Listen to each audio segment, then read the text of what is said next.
Estão felizes? Vou trazer uma mensagem hoje que eu gosto de falar sobre isso. Vocês estão benzinho mesmo? Tá todo mundo feliz? Deixa eu só silenciar meu celular aqui. Espera aí. Ontem a gente teve lá em São Paulo a nossa cápsula de relacionamentos. Foi muito bom, véi. Todo mundo a caráter. Eu estava vestido de mim mesmo. Quase do mesmo jeito que eu estou agora. Estou muito feliz, ontem foi muito bom. Vocês aprenderam bastante ontem?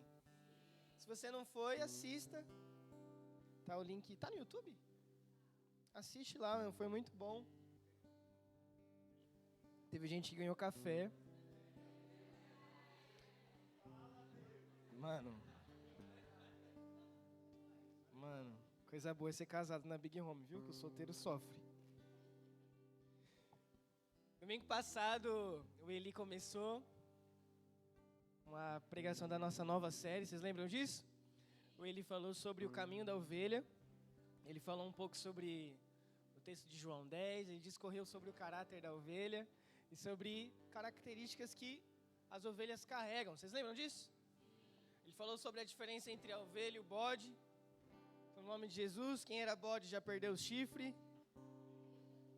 já voltou a ser manso, humilde, e foi muito bom. E hoje, eu quero conversar com vocês sobre algo, a gente vai continuar a série, né? Mas eu quero falar um pouco sobre uma outra característica da ovelha, amém? Vocês estão comigo? A igreja está meio vazia hoje, estou sentindo vocês meio tristes, mano. Mano, eu prego pra mim, tá? Eu vou-se embora aqui. E hoje eu quero falar um pouco sobre aprisco. O que é aprisco? Aprisco é o lugar onde a ovelha pode descansar e se sentir segura. Aprisco é a construção ao redor das ovelhas. Vocês entendem isso? Então, a ovelha ela sempre tem duas coisas. Ela tem rebanho e ela tem aprisco. Rebanho, o que é o rebanho? Rebanho é essa pessoa que está do seu lado. Olha para ela aí. Fala assim para ela. Bé. Mano, eu esperei tanto chegar a minha vez de pregar para eu fazer isso. Vocês não têm noção como eu esperei por esse momento.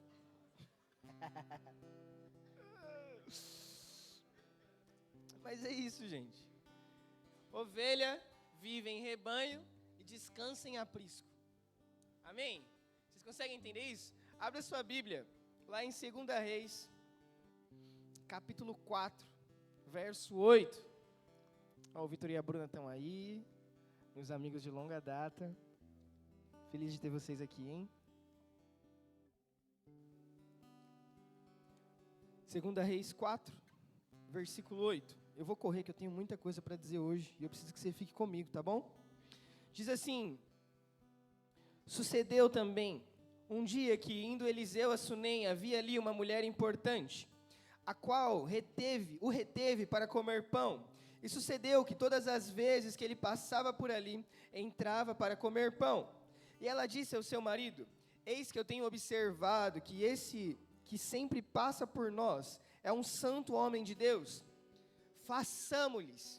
Façamos-lhe, pois um pequeno quarto junto ao muro, e ali lhe ponhamos uma cama, uma mesa, uma cadeira e um candeeiro.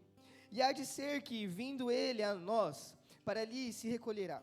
Sucedeu que um dia ele chegou ali, e recolheu-se àquele quarto, e se deitou. Até aqui, vamos orar? Curva a sua cabeça. Jesus, muito obrigado por hoje. Nós te agradecemos pela sua santa palavra, nós te agradecemos por você ser o nosso pastor, nós te pedimos que o Senhor hoje, mais uma vez, abra o nosso entendimento, quebra o nosso coração, transforme a nossa vida e vivifique o nosso espírito através das suas santas palavras. Eu oro para que os nossos ouvidos ouçam a voz do seu espírito, que a nossa vida seja totalmente mudada e transformada, e que essa noite, mais uma vez, o Senhor com o seu cajado venha nos exortar, nos edificar e consolar. Nós amamos a sua santa mensagem, ela é poder de Deus para transformar o homem, Jesus. Muito obrigado. Amém e amém. Então vamos lá. Vocês já viram esse texto alguma vez? Eu vou me desmontando, né, enquanto eu prego.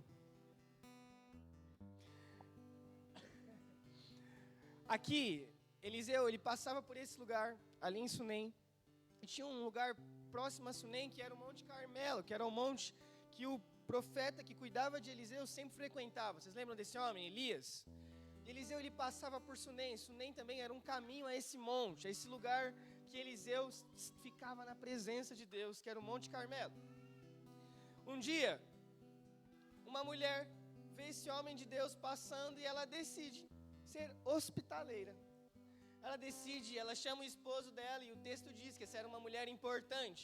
Ela decide servir uma refeição para aquele homem de Deus. Ela abre a porta da sua casa, ela estende uma mesa para ele, posta, bonita, e ela alimenta aquele homem de Deus. Um dia, eles olham para o outro, e eles percebem que, vez após vez, o que Deus está fazendo passa na cidade deles. E eu não sei você, mas você já percebeu que existem ciclos de tempos em tempos? Parece que Deus está fazendo uma coisa e você só não quer ficar de fora do que Ele está fazendo? Mano, se você perdeu isso é desesperador. Porque duro é não perceber Deus passando.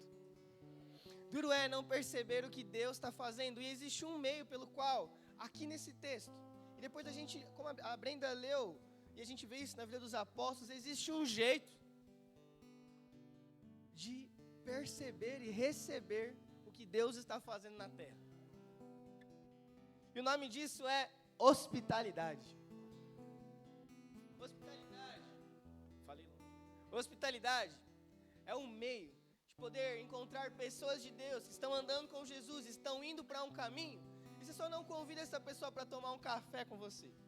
Você está abrindo uma janela de oportunidade para entrar naquilo que Deus está fazendo na terra. Eu não sei você, mas você lembra do dia que você conheceu um homem ou uma mulher de Deus? O dia que você era só alguém que era mais um membro da igreja, só mais uma ovelha comum, e você de repente conheceu um homem de Deus, uma mulher de Deus, e você decidiu ter uma conversa com essa pessoa? Sabe de uma coisa, meu amigo? Coisa difícil é se envolver com essas pessoas. Se envolver com homens e mulheres de Deus vai fazer com que você viva situações que a sua zona de conforto, se você não tivesse aberto a sua casa, você não viveria. Vocês estão comigo? E aqui vai o primeiro ponto da minha mensagem, que é hospitalidade. Se você quiser anotar, anota aí. Abre sua Bíblia rapidinho em Romanos 12, versículo 13.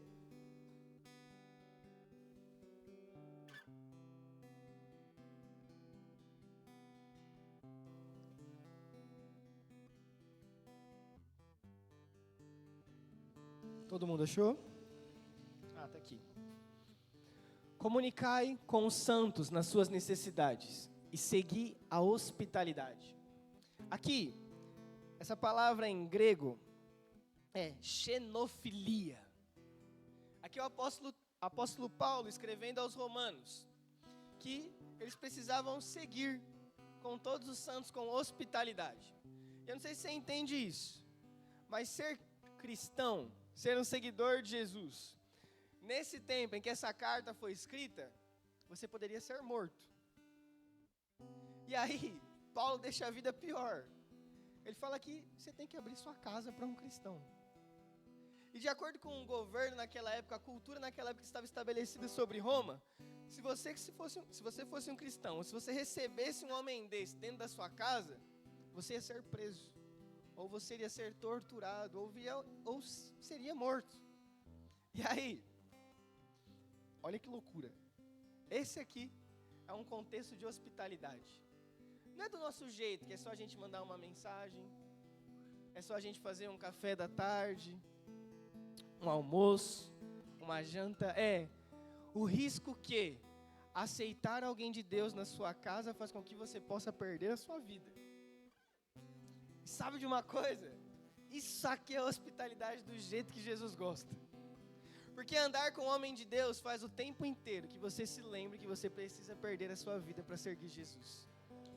Andar com homens e mulheres de Deus faz o tempo todo que você precisa, que você está correndo um risco de perder algo, de se arriscar em algo. Lembra o que eu disse? Dura coisa é se envolver com homens e mulheres que estão andando naquilo que Deus está fazendo. E aí, xenofilia. O que significa essa palavra em grego? Xenofilia é basicamente isso aqui: olhar o estranho, transformar o estranho em um irmão. É xeno, de estranho ou estrangeiro, e filia, de filéu. Aquele amor fraternal, que quando Jesus vai falar com Pedro, ele fala: Pedro, você me ama? E Pedro fala: eu te filéu, eu te amo, eu tenho você como um irmão, eu tenho você como parte de mim, eu tenho você como a minha família, Jesus. Isso é hospitalidade. Peraí, então hospitalidade, Tiago, não é só receber alguém em casa. Hospitalidade é receber um estranho em casa, mas não mais na condição de estranho, agora com um amor fraternal por ele. É você abrir a porta. Meu Deus, está forte. É você abrir a porta da sua casa. Falaram que eu estou assembleando toda vez que eu bato a mão na perna. Eu vim da assembleia, mano. É todas as vezes que você recebe alguém, é você ter a certeza que pode ser, até alguns momentos atrás, estranho para você, mas para Cristo não. E a igreja não é o seu lugar. O Pai não é seu. O Pai é nosso. A igreja é dele. E quando você aceita o Pai, você aceita toda a família. Os bonitinhos vêm. Né, Rafael? Rafael, bichinho, tá sofrendo. Deixando o cabelo crescer, esses negócios de nazireado.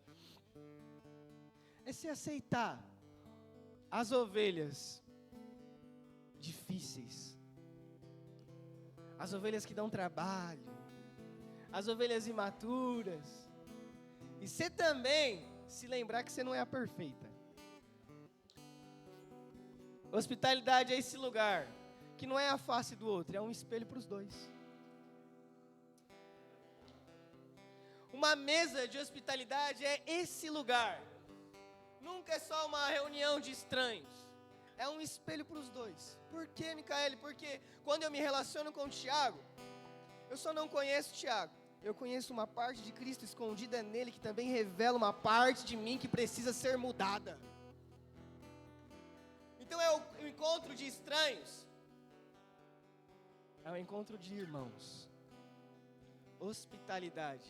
Xenofilia. Um lugar para que estrangeiros se tornem família. Vocês entendem isso que eu estou dizendo? Parece que você conhece alguém em poucos meses, essa pessoa é muito importante para você, cara. A Brenda abrindo o culto, olhando no meu olho, eu falei assim: meu Deus, tomara que ela case com eu e não vá embora, mano. Ela não pode ir embora, mas é isso, nessa igreja as pessoas vão embora. Que me droga. Cara, é você saber que um dia, quando alguém for embora por um envio, está indo uma parte da sua família. Está indo uma parte que era desconhecida, mas agora não é mais, porque a oportunidade de ser hospitaleiro te deu acesso a conhecer uma nova parte do corpo de Cristo. Isso aqui é rebanho, é relação, é o privilégio de Jesus nos comparar com ovelhas, porque, deixa eu te dizer uma coisa, ovelha sozinha é um perigo. Ovelha isolada é um perigo. Ah, mas, Júnior, a parábola da ovelha perdida é sobre gente que se desviou. Amigo. É sobre a ovelha também que quer andar longe de rebanhos. O desvio começa quando você olha para a pessoa que está do seu lado. Olha aí. Olha para umas 3 pessoas. E você não vê família. É quando você olha, você não sabe o nome.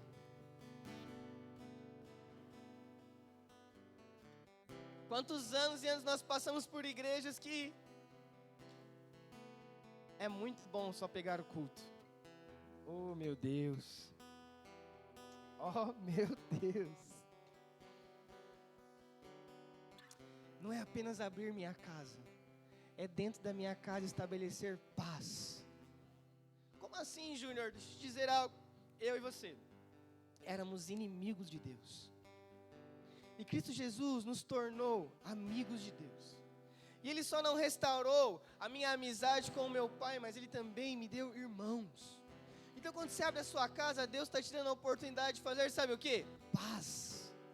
Em uma mesa, ter paz, em um sofá vendo televisão, no quintal dando risada, um deitado na rede, um dormindo no chão com o pé sujo, você zoando o outro, você comendo a comida ruim que o outro não sabe fazer, gente brigando, discordando, vendo o jogo do Corinthians, aleluia.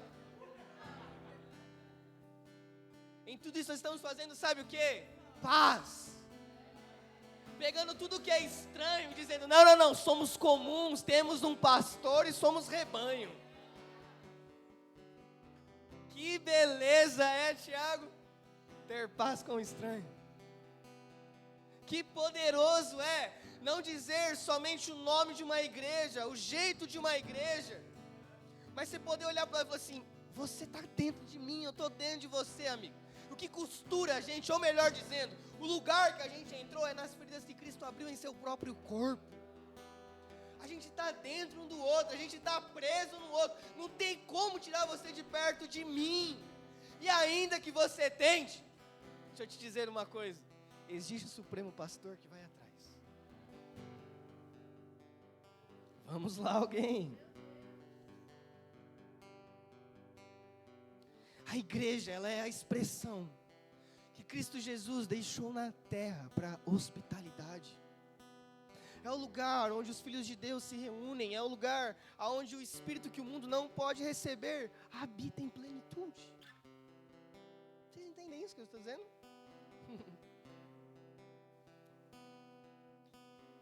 Sabe o que é essas paredes aqui? Não faz sentido se não tiver a pessoa do seu lado. Sabe o que é isso aqui? É um rebanho dentro de um aprisco. O salão pode mudar a estrutura, pode aumentar o tamanho. Aleluia, Deus, faça a obra. Mas amigo, não faz sentido se não tiver rebanho. E você precisa ser consciente disso. Solidão não é característica de ovelha. Não é um animal que anda sozinho. É um animal que desde o seu nascimento, ele anda em comunidade. Ele não consegue, Pavão, ficar sozinho. Esses dias eu descobri que na minha semana eu sempre estou com alguém da igreja. Aí eu falei para ele, caraca, mano, sabe que eu descobri que eu não tenho um dia para mim? Ele falou, eu também.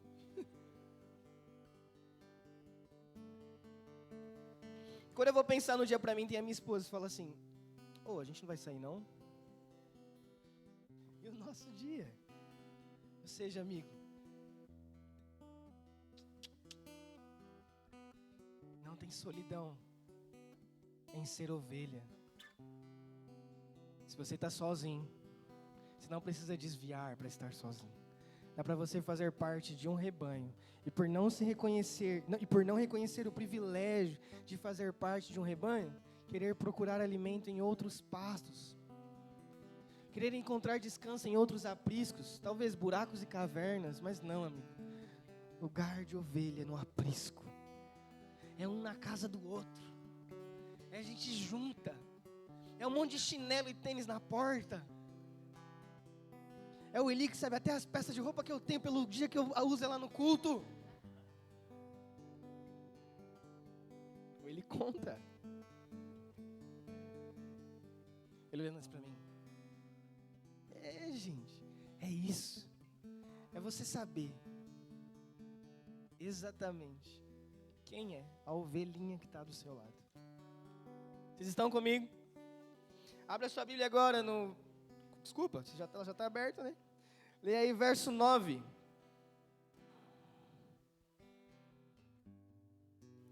E ela disse ao seu marido, eis que eu tenho observado que esse sempre passa por nós, e é um santo homem de Deus. Até aqui. Aqui o negócio fica estreito. Ela já tinha aberto a casa dela. Ela já tinha alimentado o profeta. Ela já tinha se relacionado com ele. E aí, de repente, ela olha para o esposo dela e fala assim, não é o suficiente. Está sendo passageiro. Está sendo uma estação. Está sendo momentâneo. Ele entra aqui e depois ele passa por nós. Ele come com a gente, mas depois ele vai embora. Então, ela tem uma ideia no verso 10. Façamos-lhe, pois, um pequeno quarto, junto ao muro, e lhe ponhamos uma cama, uma mesa, uma cadeira e um candeeiro. Há de ser que, vindo ele a nós, para ali se recolherá. E sucedeu que um dia ele chegou ali, e recolheu-se naquele quarto e deitou. Aqui, passou da relação. Deixa eu dizer uma coisa para você. Quantos amigos você tem na sua vida? Mais de 5 anos. Quantas pessoas você tem do seu lado? Mais de 10 anos, mais de 15 anos. Eu tenho o privilégio de ter aqui na igreja a Karina, que me conhece desde os meus 14. Foi a pessoa que botou o dedo na minha cara e falou, você vai se converter. Eu tenho o privilégio de andar com pessoas que estão comigo há mais de 10 anos. O Wesley cuida da Brina desde os 14, 15 anos dela. Deixa eu dizer uma coisa para você. Essas pessoas que você se relaciona, os anos estão passando, e quantas delas ainda estão ao seu lado?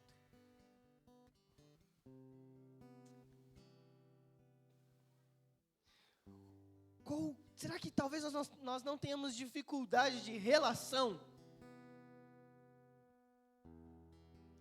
Porque deixa eu dizer uma coisa, se a hospitalidade é a porta para virar irmão, qual foi a porta que a gente abriu para ele ir embora?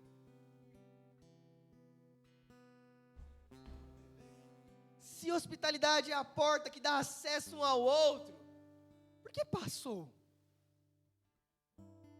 Por que não andamos mais juntos? Vamos lá. Talvez são estações, talvez essa pessoa decidiu ir para um outro lugar. E tomara que parou de andar junto, porque você escolheu andar nas coisas que Deus estava fazendo. Ou talvez, amigo, você é só imaturo e não consegue superar o estágio da relação. Hospitalidade é só um meio pelo qual, Bárbara, a gente pode usar. Sabe por que a gente leva a comida para o final da Betânia?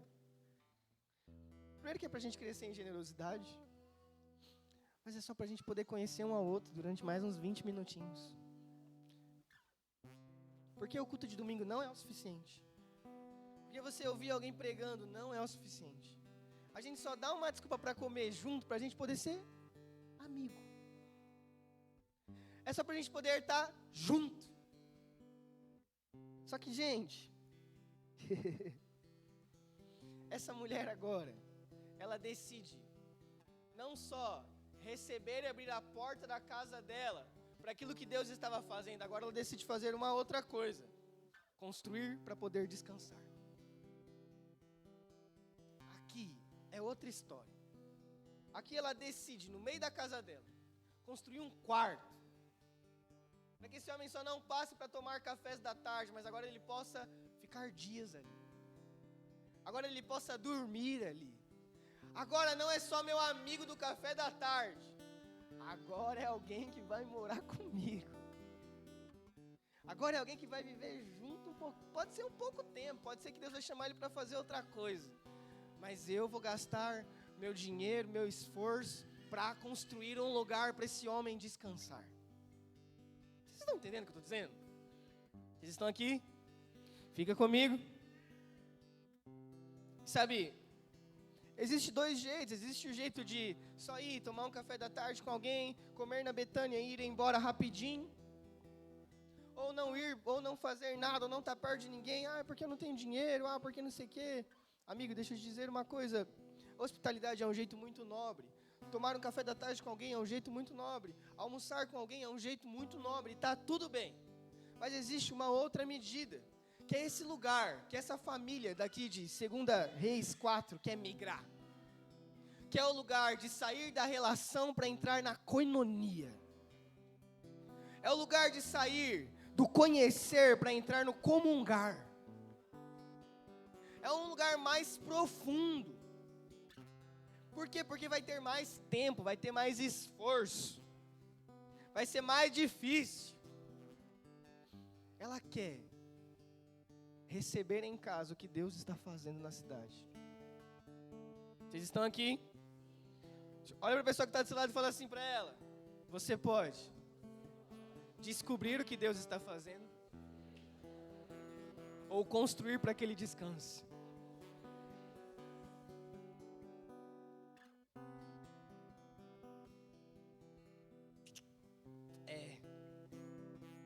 Descobrir é fácil. Eu entro no meu Instagram e eu vejo que está acontecendo um monte de coisa. Mas construir um lugar que passou a relação, Tiago. Um lugar que é maior do que relação, é maior do que só saber o nome, é maior do que perguntar o que ele fez na semana. Um lugar que Jesus dá um nome, os apóstolos dão um nome de comunhão. Um lugar que no livro de Atos vira doutrina apostólica. Você sabe o que significa essa palavra? Essa palavra comunhão significa koinonia. E você sabe o que é isso? Sabe o que é comungar? Comunhão não é... Presta atenção aqui em mim. Comunhão não é só estar perto do Tiago. Comungar é como se nós fôssemos um prédio.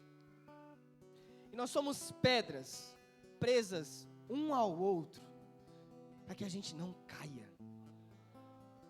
Essa é a diferença de conhecer e de fazer parte da construção. Você pode conhecer a igreja Big Home, mas comungar, congregar, ter koinonia, tem esforço de construção. É congregar não em um templo, é congregar em alguém. É congregar em um rebanho de pessoas, é congregar em gente. Vocês estão aqui? É estar dentro um do outro, em relações, em entranháveis afetos. É chorar com quem chora, é sorrir com quem sorri. É você se indignar, é você ficar bravo, é você brigar. Não briga, você tem que ser O Alan briga com todo mundo, mano. Realmente quem mais briga é o que mais ama. Você ficar revoltado, você fala assim, não, mano. Você não pode xingar, você não pode fazer nada. No domingo ele vai estar no mesmo lugar que você. Vai contar pro discipulador dele, vai chegar uma mensagem no seu WhatsApp e vai falar assim, mano, eu não falei desse jeito. Isso aqui é a beleza da koinonia. É o privilégio de ter um pastor que também é arquiteto. É saber que o homem que deu nome à estrela, o homem que criou as estrelas, o homem que colocou o limite da terra, que colocou o limite das águas, o homem que criou as bestas do campo, as aves dos céus, esse homem também é especialista em pegar pessoas e construir um lugar. É saber que esse homem que é pastor, esse homem Jesus, também é carpinteiro. É saber que esse homem é bom de pegar ovelha e pedra ruim e botar juntinho, para que dentro do aprisco elas saibam descansar nas noites frias. Vocês estão aqui?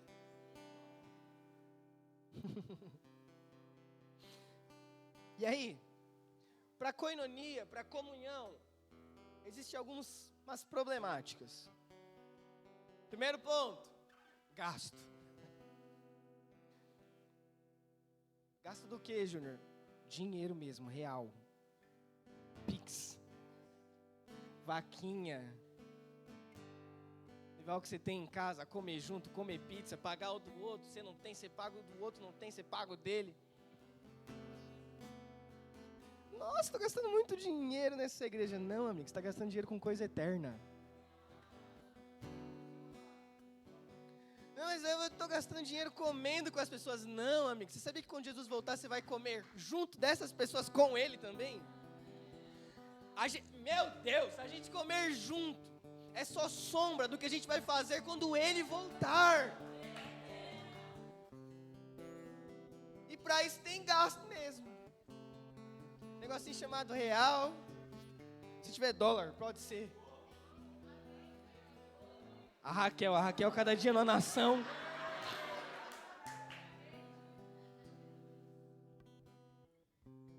Isso é poderoso, meus amigos. Poder gastar o seu dinheiro, que poderia ser para Mamon, com algo eterno, com poder dividir um alimento, uma boa história, com alguém sentadinho no seu sofá. Vocês estão aqui? Isso é belo, cara. Por isso que eu vivo ali. Isso é a coisa mais legal que tem. Aí você não tem muito, mas se você tem o outro, a gente tem tudo. Tem muito dinheiro não, mas a gente tem um ao outro. Jesus é especialista em multiplicar.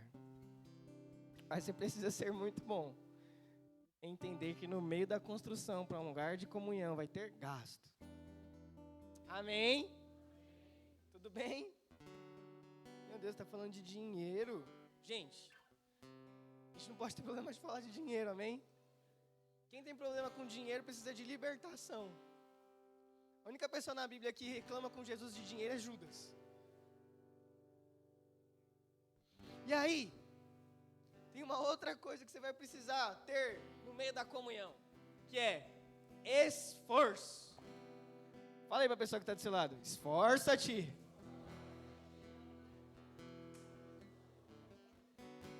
Que esforço é esse? É, irmão, num friozinho desse, que chega o link lá no seu WhatsApp, você fala, não, eu vou lá sentar do lado de alguém. É num diazinho que você está triste, que você está bravo, que você está mal. Você se esforçar para estar perto de alguém? Não me esforço não, eu sou mó legal, todo mundo é legal. Para, que eu sou pastor da igreja, eu sei o povo que tem aqui, e eu te conheço, tá bom?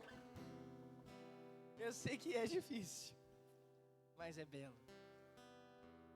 Eu sei que no dia que você está mais na pindaíba, tá lascado por dentro, você jurando que precisa de um cobertor em Netflix, no final você só precisa de um outro.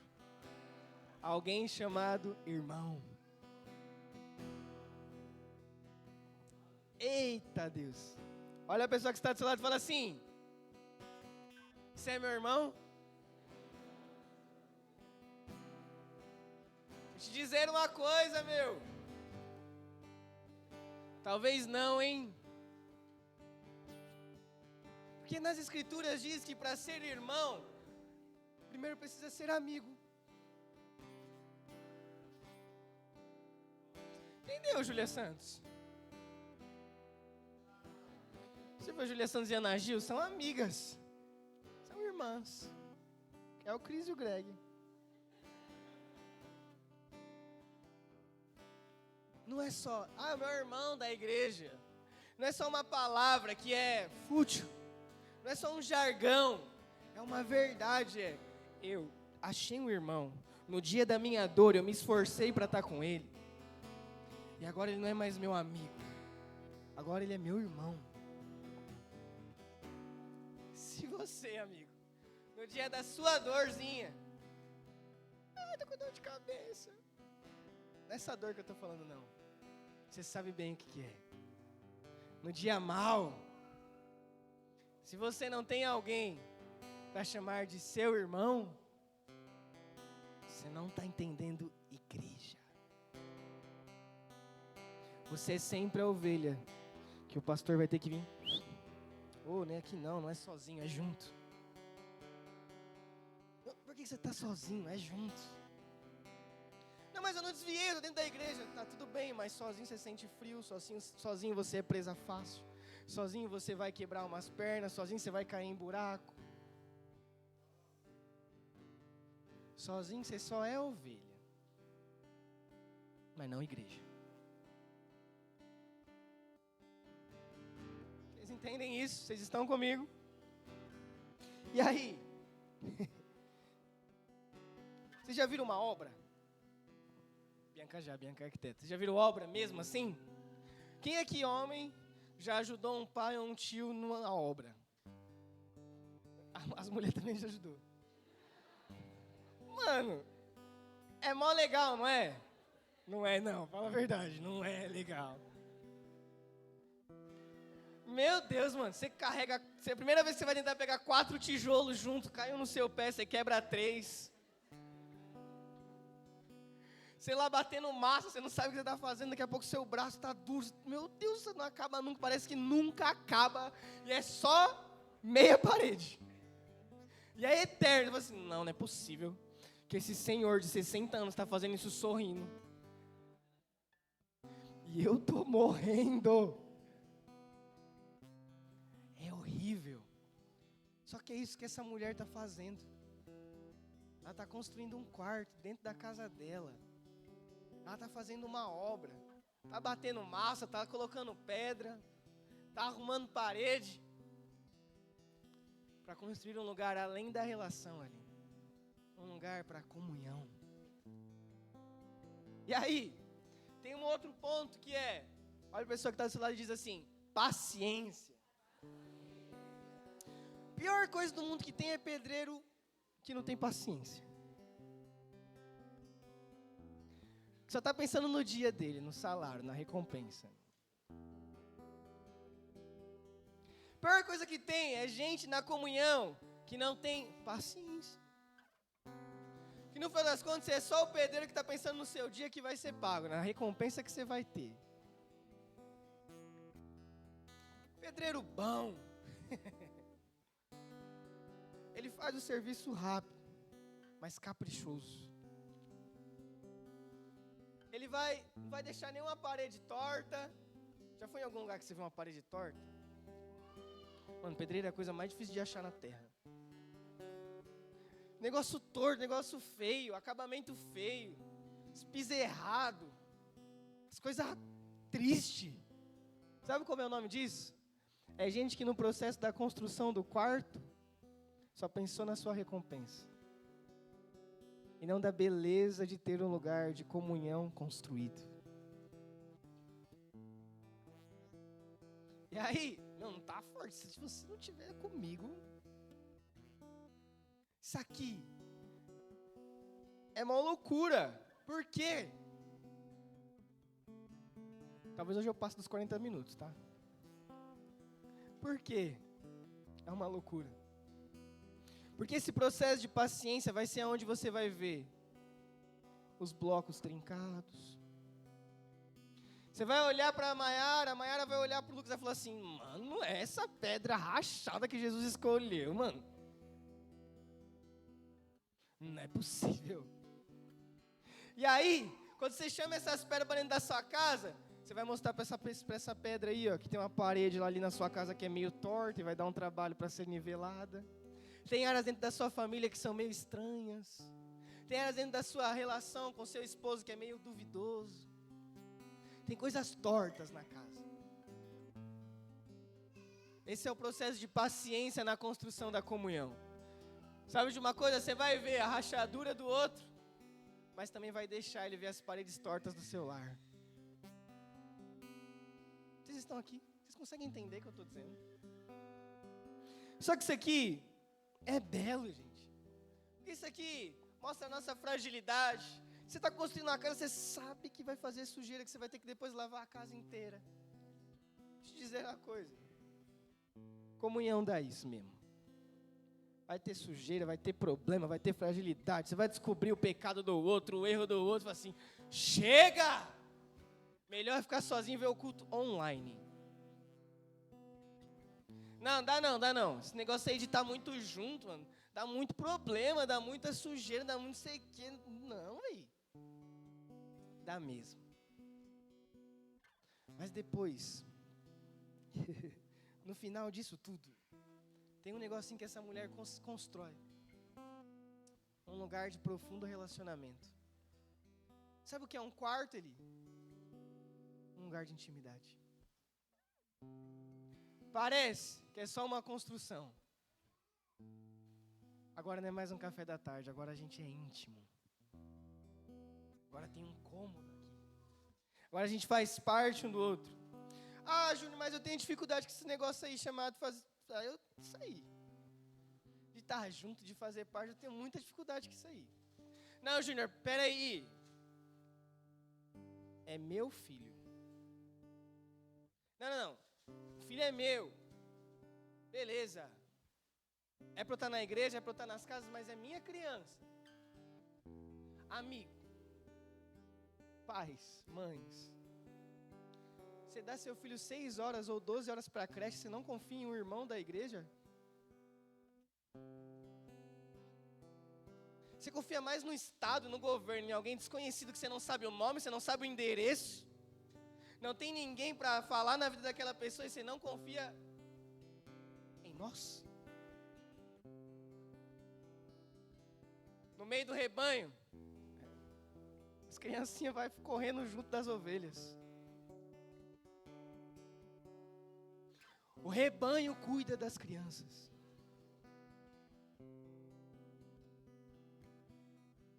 Ah, Júnior, mas beleza, uma coisa é a gente jantar junto lá no Outback. Tô levando o nível. Daí pra frente.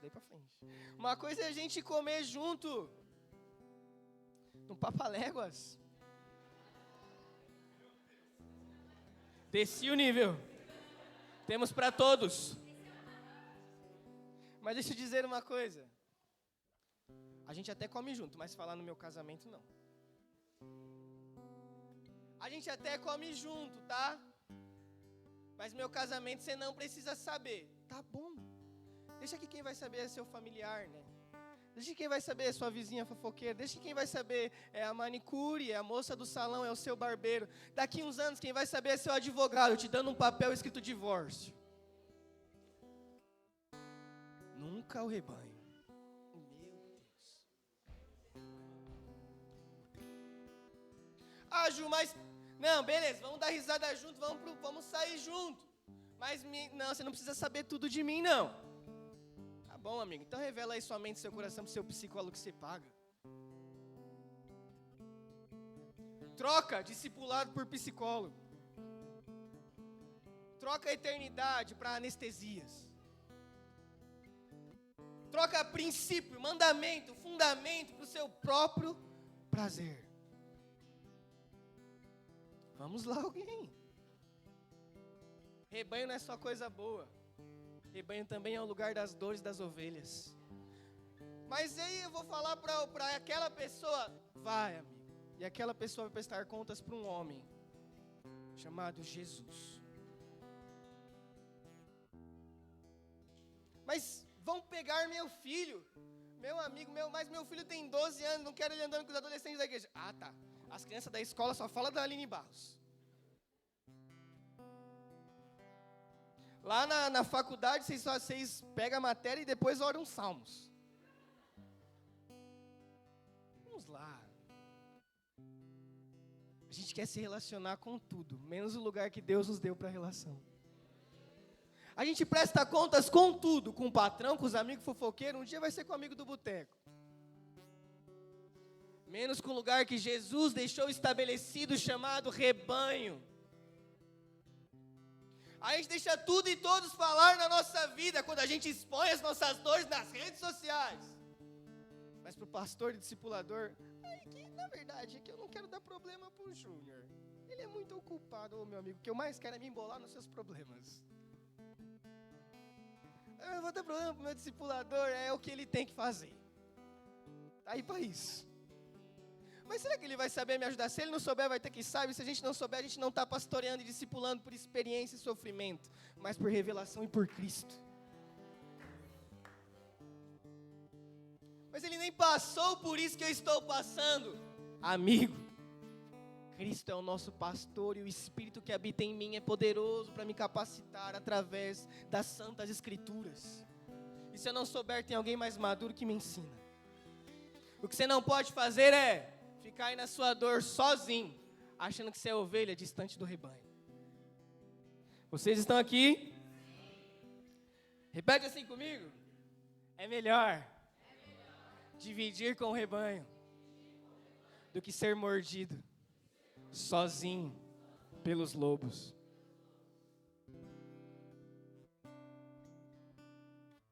E aí, abra sua Bíblia no verso 12. Eu estou quase acabando. Essa é a mentira pastoral que é permitida. Então disse ao seu servo Geazi: chama esta sunamita. E chamando a ele, ela se pôs diante dele. Porque ele tinha falado a Geazi, disse-lhe: eis que tu nos tem tratado com todo desvelo, que se há de fazer por ti? Haverá alguma coisa que se fale por ti ao rei, ou ao capitão do exército? E disse ela: eu habito no meio do meu povo. Caraca, a irmã é convicta. Então disse ele: que se há de fazer por ela? E Geazi disse: ora, ela não tem filho e seu marido é velho. Por isso disse ele: chama. E chamando a ele, ela se pôs à porta, e ele disse: a este tempo determinado, segundo o tempo da vida, abraçarás um filho. E disse ela: não, meu senhor, homem de Deus, não mintas a tua serva. E concebeu a mulher e deu à luz a um filho no tempo determinado, no ano seguinte, segundo Eliseu lhe disse. Deixa eu te falar uma coisa. Esse é o poder da comunhão. Nos lugares mais inférteis da sua vida, começa a ter vida. Os seus lugares de infertilidade, que você mesmo já fala assim: eu não preciso disso não. Eu não preciso de nada. Eu já sou suficiente nisso, eu já sou pleno. Eu já sei. É só nesse lugar de relação, de comunhão, que vai poder nascer perguntas, questionamentos verdadeiros. É só me relacionando com o Lucas que eu vou poder olhar para o Lucas e falar assim: o que você precisa que Deus te faça? É só me relacionando com o Tiago, que o Tiago vai fazer essa mesma pergunta para mim: Júnior, qual é a sua dor? São nesses ambientes, meus amigos, que tem algo chamado poder de Deus no meio do seu corpo. É só Deus.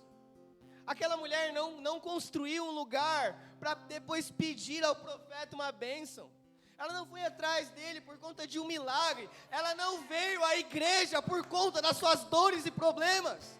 Ela só quis construir relação. Deus, cara. E no meio dessa construção, Abraão, Deus pegou sequidão e deu vida. Sabe? Qual que é seu problema? Qual que é sua dor? Qual que é o problema aí que você acha que nem precisa mais resolver ele? Qual que é o problema aí que você acha que você não está nem mais apto para isso, que você nem precisa, que você já acostumou a viver com essa área da vida infértil?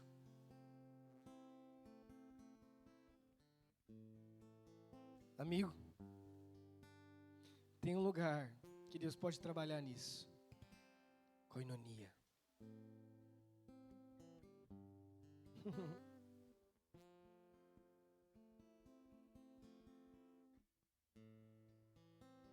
Esse é o lugar que pode curar você. Esse é o lugar que pode transformar você. Esse é o lugar que pode pegar seu problema e transformar em vida. Aquela mulher tinha tudo, e ela fala: não, eu já tenho tudo, eu moro no meio do meu povo. O que eu preciso mais? Você já viu criança dentro de uma casa? Meu Deus. Não vai ficar nada arrumado. Os brinquedos vão ficar jogados na sala. Mas tem tanta vida. Deixa eu te dizer uma coisa. Provavelmente tem algo que você esqueceu que você precisa. Tem algo que está tão seco que você acha que você não tem esperança. E Eliseu não descobriu tomando um café com ela. Eliseu descobriu depois de um bom período de comunhão. Eliseu, o profeta dos profetas, o que tinha a porção dobrada de Elias, o Senhor podia ter falado com ele, podia ter descoberto de um jeito místico. Deus é bom em parar de contar segredos para revelar vida.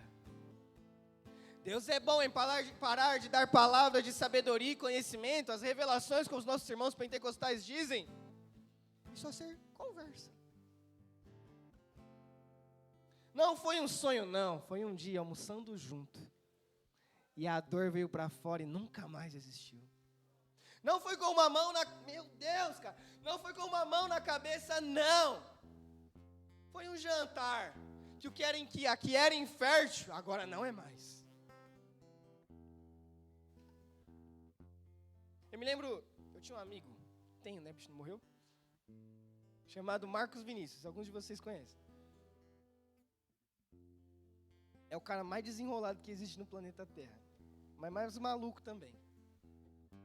Eu lembro que um dia eu fui morar com o Vini, eu morei com o Vini uns 6, 7 meses. Você lembra disso? Eu cheguei na casa do Vini e aí eu descobri uma coisa. Eu era preguiçoso, imaturo e irresponsável. Eu não sabia lavar um banheiro, eu não sabia fazer uma comida. Mas foi no meio da comunhão, vendo tudo que aquele homem sabia fazer, que eu descobri o que eu era infértil. Aí hoje eu estava lá em casa, fiz um creme de milho com cheddar para minha esposa. Mas, gente, foi um dia morando com alguém que eu aprendi o que era infértil em mim. E a relação trouxe vida.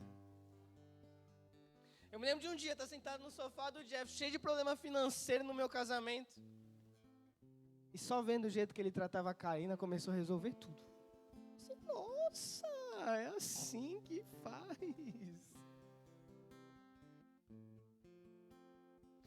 É na relação, amigo. É nos profundos, entranháveis afetos. E aí, terceiro ponto da minha mensagem, estou encerrando, que é os tempos de crise, os tempos de dor, de feridas, de luto. Sabe, talvez tudo que eu estou falando aqui, eu estou falando sobre relação, depois eu falei sobre comunhão, e você vai falar isso para mim, eu já vivi isso aí, mano. Você fala, eu estou vivendo isso agora, e está muito bom. A Pietra, felizona, a Raíssa, felizona. A Falete ali, o sorriso de orelha a orelha, vivendo família, e estou indo para São Paulo, voltando, meu Deus. Que é muito bom. Mas eu te dizer uma coisa. Vai chegar o dia da dor. Vai chegar o dia da frustração. Vai ter o dia que você vai se ferir. Vai ter o dia do luto. Vai ter o dia frio, Dandara. E aí, vamos continuar lendo?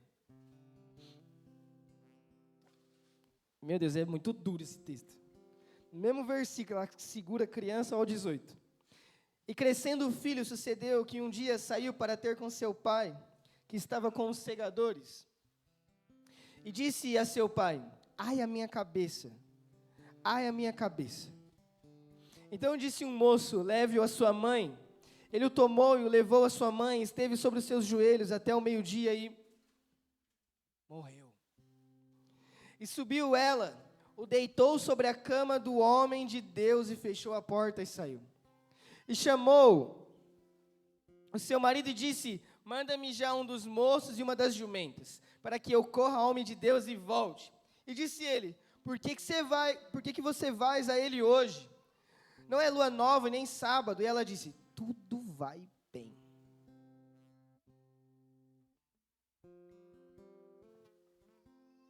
Vai ter o dia que aquilo que você recebeu na comunhão morre.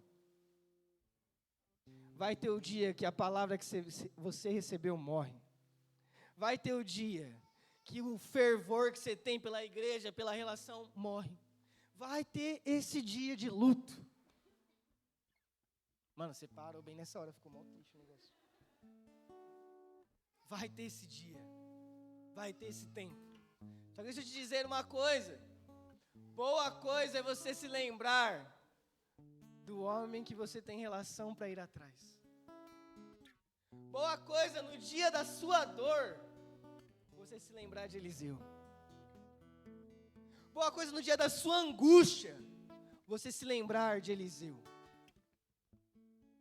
E eu acho essa mulher aqui impressionante.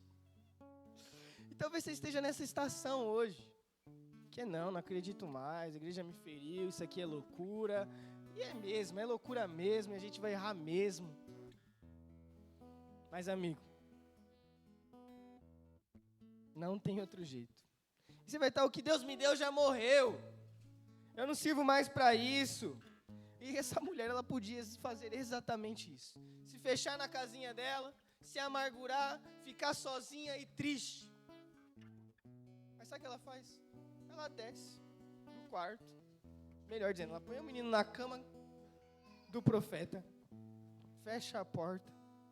Desce. Olha para o esposo dela, que era exatamente aquela pessoa que ela podia mostrar toda a dor, amargurar, gritar, desesperar. Ela fala assim, chama o menino, pede Uber para mim que eu vou ali atrás do cara. Fala, mas o que você vai fazer, sair de casa agora? Tá tudo bem. Eu sei o lugar que pode me curar. Tá tudo bem. Eu sei onde eu posso ir. Eu tenho endereços para recorrer. E aí ela vai correndo. Meu Deus, boa coisa é ter um amigo para procurar. Boa coisa é o homem de Deus que você conhece, você pode pedir socorro a ele. Vocês estão aqui comigo? Vamos continuar o texto? 24. Então albardou a jumenta e disse ao seu servo, guia e anda, e não detenhas no caminhar, senão quando eu te disser. Partiu ela, pois e foi ao homem de Deus ao monte Carmelo, e sucedeu que, vendo o homem de Deus de longe, disse a Geazi seu servo, eis a sunamita. Agora, pois, corre-lhe ao encontro e diz-lhe, vai bem contigo? Vai bem com teu marido? Vai bem com teu filho? E ela disse, vai bem. Chegando ela, pois, ao homem de Deus, ao monte, pegou nos seus pés. Mas chegou Geazi para retirá-la e disse, porém, o homem de Deus, deixa, porque a sua alma está triste de amargura, e o Senhor me encobriu, e não me manifestou. E disse ela, pedi eu ao Senhor algum filho? Não disse eu para você não me enganar? Até aqui. Olha que loucura. Deus não revelou nada para Eliseu. Essa mulher correndo em direção a Eliseu. Aí Eliseu fala assim, ô Geazi, vai lá ver, pergunta para ela se está tudo bem. Geazi chega, que é o homem que chamou ela para a notícia mais importante da vida dela. Geazi é o homem que fez o meio de campo, o cara que terceirizou aquilo que ela precisava. Ela virou para Geazi e falou assim, está tudo bem, passa. E ela chega e se joga no pé de Eliseu e começa a chorar. Deixa eu te dizer uma coisa. No seu dia de dor, vão ter Geazes. Mas eles não são maduros, nem têm o coração correto. Pode ser alguém que conheça a sua história.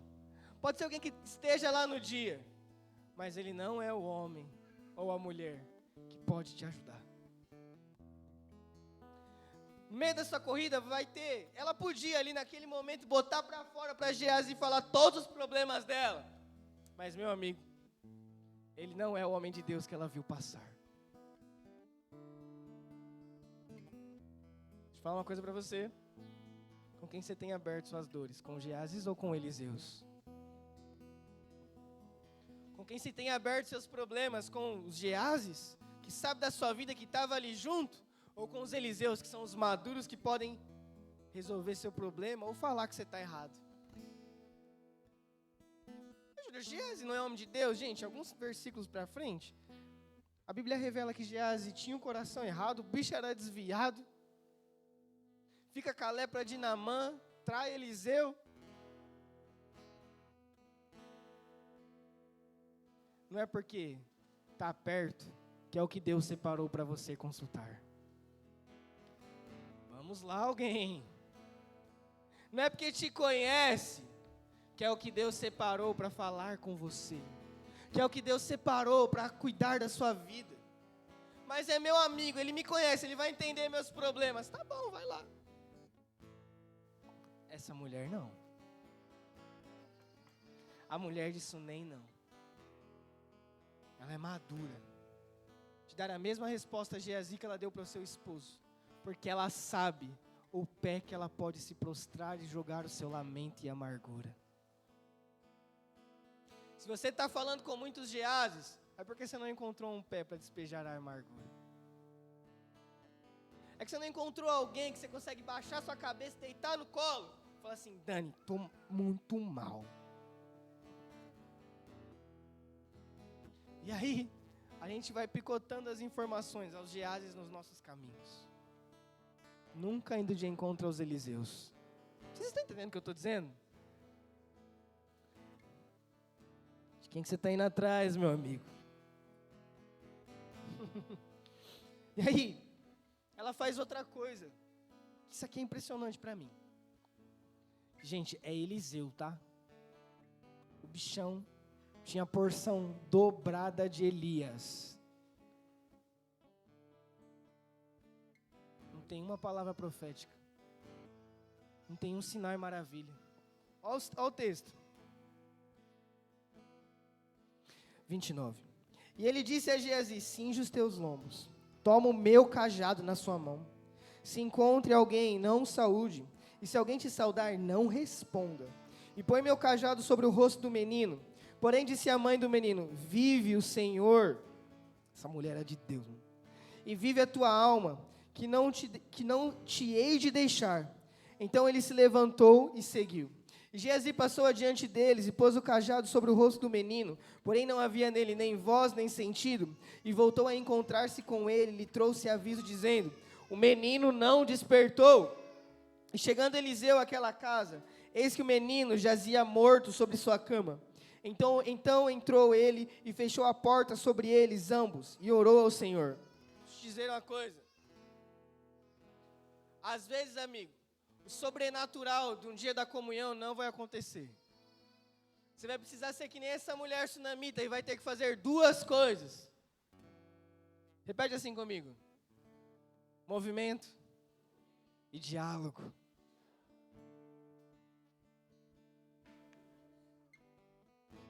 Ela não recebeu uma palavra profética. Ela só correu e conversou. E no meio de um movimento e de uma conversa, Deus operou um milagre. E aí? Eliseu, vai lá. Deixa eu dizer uma coisa. Eu estou encerrando. Fica comigo, mano.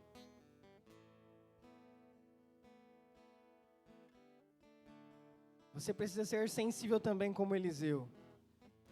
Ao ponto de que se você percebeu que o que o seu amigo recebeu... Mano! Que o que seu amigo recebeu de Deus morreu,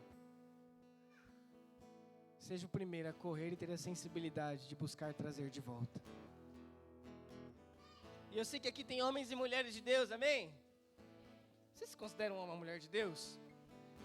Então, meu amigo, não deixe os seus amigos estarem em lugares de luto, que você, pela comunhão, pode trazer vida. Pelo diálogo e o movimento, você pode trazer vida. Você precisa ser homem de Deus e falar assim: não, no meu turno não, no meu dia não, na minha amizade não. Você quer morrer, você não vai morrer sozinho não, eu vou estar com você, porque o salmista diz que o pastor anda com ele no vale da sombra da morte. Você vai olhar para os seus amigos e vai falar assim: não. A gente é o mesmo povo, a gente é o mesmo rebanho. Vai voltar a viver o que você recebeu de Deus. Olha a pessoa que está do seu lado e fala assim para ela: se morreu alguma coisa, eu vou estar junto.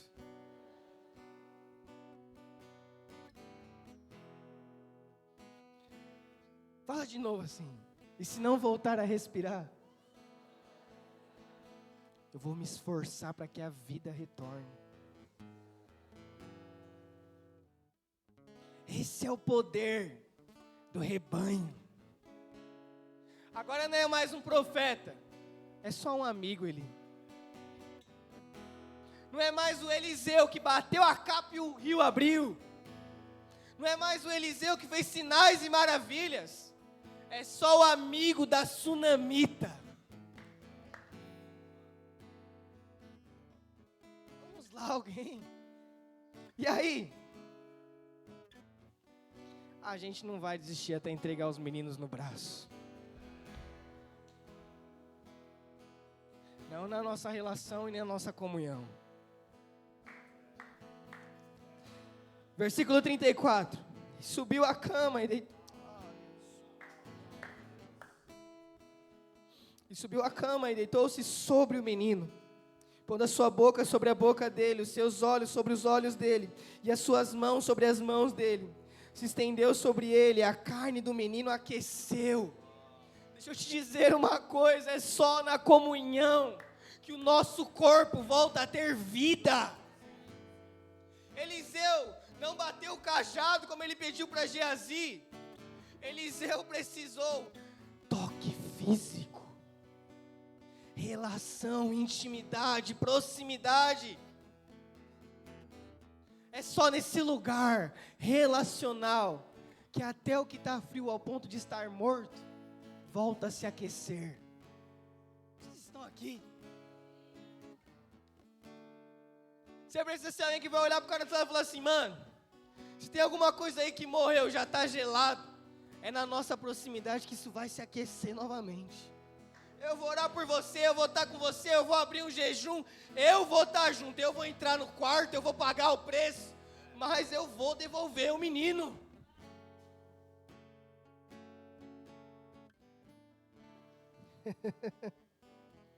Se existem meninos ou palavras de Deus mortas no nosso colo, onde estão os Eliseus?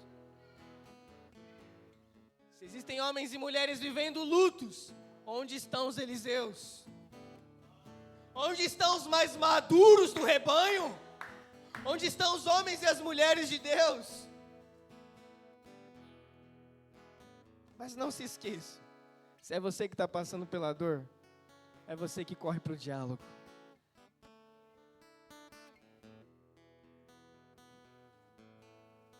É só na comunhão, meus amigos, que tem o calor para aquecer os corpos.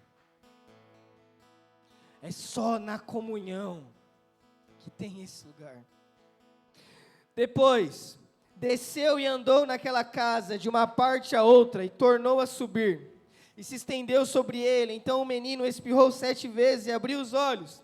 Então chamou Geazi e disse: chame essa sunamita. E chamou-a e veio a ele. E disse ele: toma o teu filho. E entrou ela e se prostrou aos seus pés e se inclinou à terra e tornou o seu filho e saiu. Uma coisa que eu acho lindo é a sunamita não ter nome, que pode ser o da pessoa que está do seu lado.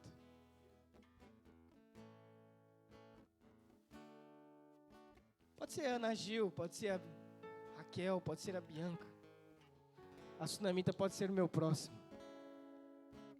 Ou pode ser eu. E aí, existe um princípio, amigo, que Deus não quebra. Ele não consegue quebrar. Que é, lá em Mateus 18:20 diz assim: que onde estiverem 2 ou mais reunidos, ali Ele vai estar. Esse é o poder da comunhão. Tem um ato de fé, que é, se a gente está junto, Deus está no nosso meio. Se a gente está junto, Deus está aqui. E onde Deus está, não tem morte. Deus no meio do seu povo, Deus no meio do seu rebanho. Até o que já está gelado volta a ficar aquecido. Fica de pé no seu lugar.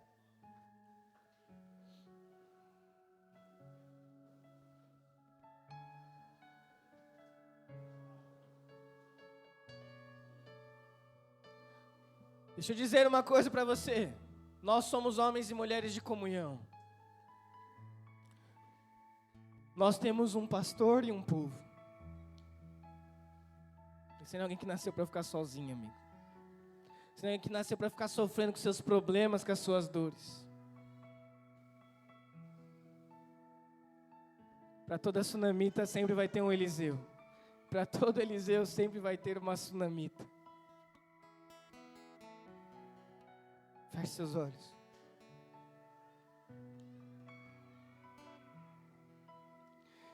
Jesus, nós amamos você, Jesus. Nós amamos você, nós amamos o privilégio de sermos chamados ovelhas do seu rebanho. Põe a mão no seu peito, amigo. Deus, eu oro agora pela sua paz, pelo seu Espírito que é poderoso para ressuscitar mortos, que é poderoso para pegar o homem mais ferido, mais machucado e trazer paz em abundância. Eu oro agora, se existe em nosso meio algum homem de luto, algum homem ferido, alguma sunamita que perdeu o filho, que segurou a palavra de Deus gelada nos braços, eu oro agora para que seu Espírito aqueça. Eu oro agora, Deus, para que não no nosso rebanho, não na nossa família, não na nossa relação em koinonia,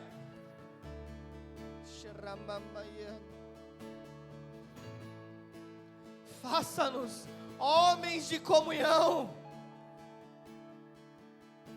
Os estranhos não vão ter mais relação com os nossos filhos. O lugar deles é dentro do rebanho. O lugar de resolver os nossos casamentos é dentro do rebanho. O lugar de resolver os nossos dilemas é dentro do rebanho. Muito obrigado, Jesus, por nos comprar com o seu sangue. Que privilégio é ser ovelha. Que privilégio é que ainda que eu suba ao mais alto monte, eu desça ao mais profundo vale, ali vai estar sua presença me levando de volta ao rebanho. Ali vai estar a sua presença.